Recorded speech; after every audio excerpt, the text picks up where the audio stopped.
Entendi. Uma outra coisa que a galera queria saber e que vem sendo muito discutido e pouco se falou é sobre o confronto do Urs com o Brian Ansley. Para muita gente, inclusive para mim, tá? O Brian teria uma pequena vantagem sobre o Urs e teria vencido o Urs, tanto no Olympia quanto no Arnold. Por que, na visão da arbitragem, o Urs terminou na frente do Brian? Qual o critério técnico que foi feito? Então, outra coisa, é fundamental que os fãs do fisiculturismo entendam que você está lidando com os melhores juízes do mundo. Mas Sim. mesmo entre os melhores juízes do mundo, existe uma diferença filosófica de pensamento. Um juiz vai dar um pouco mais de preferência para a muscularidade, outro um pouco mais para a estética. Isso é uma coisa subconsciente. Eu não tenho problema de falar, eu votei para o Brion em terceiro lugar. Outros votaram para o Hurst em terceiro lugar. O que eu vejo? Eu consigo entender por que eles fizeram isso. O Hurst tem um corpo mais esteticamente bonito, enquanto que, em termos de muscularidade e definição, eu acredito que o Brion estava melhor. Na minha interpretação como árbitro, a package do Brion tinha mais vantagens do que as packages do Brion, mas porque eu coloquei peso para o condicionamento, particularmente do bíceps duplo de costas, eu achei que ele estava significante melhor do que o Urs. Tava. Mas o shape do Urs é incrível, muito lindo, né? Tamer, muito bom ter você aqui. A gente tem uma pergunta aqui do chat que eu achei interessante, que também eu acho muito importante ter essa oportunidade com você. Obrigado mais uma vez, porque a gente pode quebrar alguns mitos aqui e tirar algumas dúvidas que o público tem demais.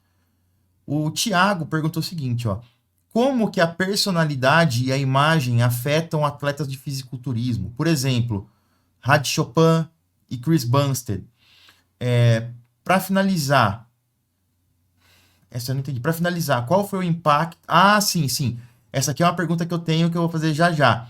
Eu quero primeiro essa. Como que personalidade e imagem afetam no julgamento? Tipo, o Rad Chopin, que é um cara que pouco se comunica pro Ocidente, ou pouco se comunica em inglês, e contra um Bumstead que é um canhão de comunicação. Isso tem algum impacto? Não, mídias sociais fora não tem a gente devia falar isso, que eu acho que o que eu estou falando não está correto. Eu acho que tem um impacto, mas um impacto subconsciente, né? No juiz. Concordo. De vez em quando, o juiz não é um computador, é um ser humano, né? Então existe talvez um impacto subconsciente disso. Mas é importante os fãs e os experts, como você, entenderem que a apresentação e comunicação é 17% não é 17% verbal e 83% não verbal. O que isso significa? Que as pessoas se comunicam uma com a outra sem falar, e a parte não que você não fala é mais importante. Então, o jeito que a pessoa está se posicionando no palco, está sorrindo, está olhando para o ar, está exuberando uma confiança, isso obviamente é uma forma de comunicação e de apresentação.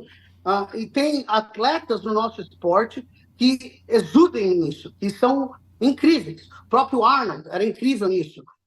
O Urs é maravilhoso nisso. E Muito bom. existem outros atletas que falham nisso, que não entendem que quando eles estão no palco, eles estão comunicando com os olhos, com os movimentos, comunicando de verdade com os atos. E a comunicação de alguns é muito falha. Isso é uma coisa que eu sempre falei, é legal saber e confirmar o que eu achava. Pra mim, é muito inconsciente, porque quando o cara tá se mostrando na rede social o tempo todo, como o Horst, por exemplo, né, que, pô, ele tava se mostrando e só foto boa, só foto que tava chamando muita atenção. E o Urs, que está sempre se comunicando, fazendo vídeo, colaborando, aparecendo com um monte de gente, inconscientemente isso vai fixando a imagem deles na cabeça do árbitro. E num show, não é o caso do Arnold, que é um show mais enxuto, com menos gente, mas um show com muita gente, onde muitas vezes as passagens têm que ser um pouco mais rápidas, e o árbitro tem que olhar rapidamente, ter um rosto conhecido ou um físico que se destaca e já está na cabeça da arbitragem pode ser um diferencial, né? No final, inconscientemente, não sendo culpa do árbitro, né?